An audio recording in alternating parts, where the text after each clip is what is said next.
Good morning, America, and to my friends in Minneapolis, Minnesota. The news is reporting that as of last night, there was a lot of looting and a lot of rioting going on. Well, I know you're upset. You are truly upset, and justifiably so. You know, the things that have been happening to minorities is very, very sickening. And there are those who say perhaps that you shouldn't be looting, you shouldn't be rioting. But most of those who say those kinds of things are people who got a job. Their lives isn't perfect.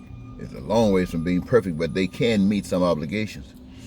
But the people who usually do the rioting are people who find all kinds of reasons. Their lives are unstable. They're living here and they're living there. They're behind on this, they're behind on that. They need to see if they can get their hands on anything that represents something.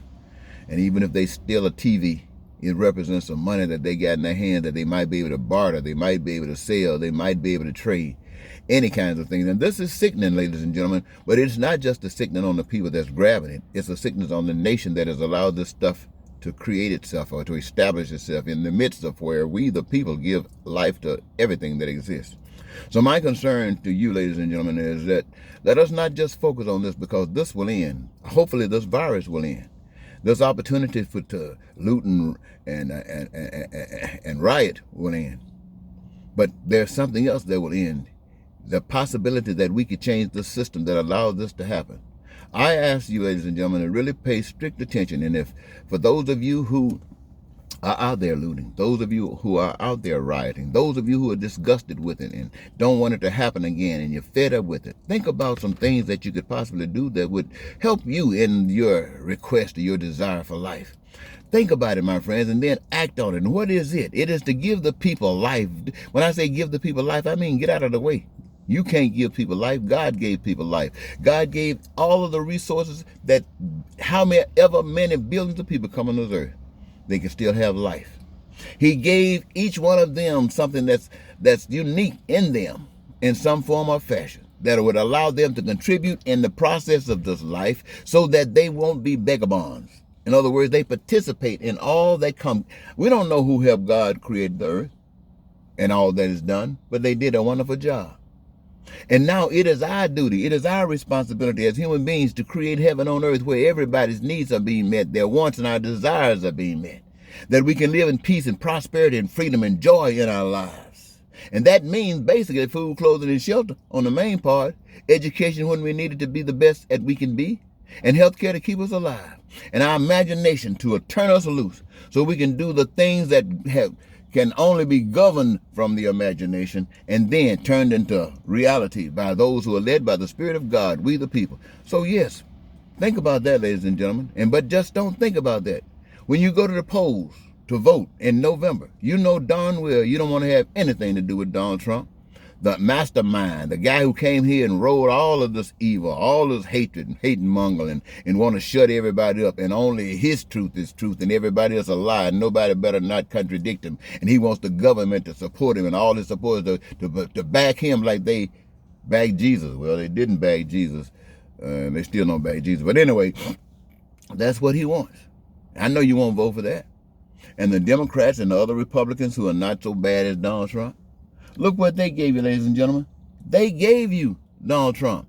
Donald Trump came up in the womb of America. Republicans and Democrats' way of life.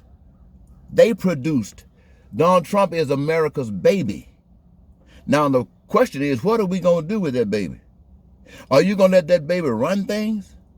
Or are you going to take this baby and re-educate this baby by taking back control and doing it now, this time, the right way?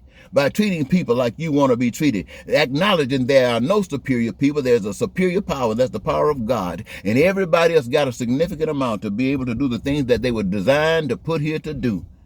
And my friends, anybody that tries to take that away from you is trying to be God, and anybody that allows it to happen is saying, I choose you as my God over the one that I can't see. So ladies and gentlemen, think about this. Go to those polls. You know you can't vote for those guys, so what do? You write your name in as the next president of the United States. You're indicating to the American public and to the nation at large that it is you, my friends, It is you who are saying to this nation that you are fed up with the old and you're ready for the new. And you're saying that because you can see clearer than that which they have given. And that will be the beginning. Don't worry about the rest of it, because everything will basically stay in play as it is. No significant changes in that per se, except that the powers moved from those who got money and moved to the people of the world. Excuse me, the people of the United States of America for now. Hopefully the people of the world later. And that means that the resources belong to the people. The people who are running things, who is in charge of production stuff, they can maintain their jobs. If they got their jobs because they're the best, they can keep their jobs. Everything keeps on running. It's just no more money moving. No more sign on the dotted line. We can trade, but that's about it. We're about life now. We're about changing the way things have been to make things be the way we want them to be. And that is because what? We are a new generation, a new day, and a new time. And we're going back to one thing that's old. We ain't going back to slavery, but we're going back to God. Thank you, ladies and gentlemen. So the rioting is not necessary. Until next time, Eddie Marcus saying goodbye.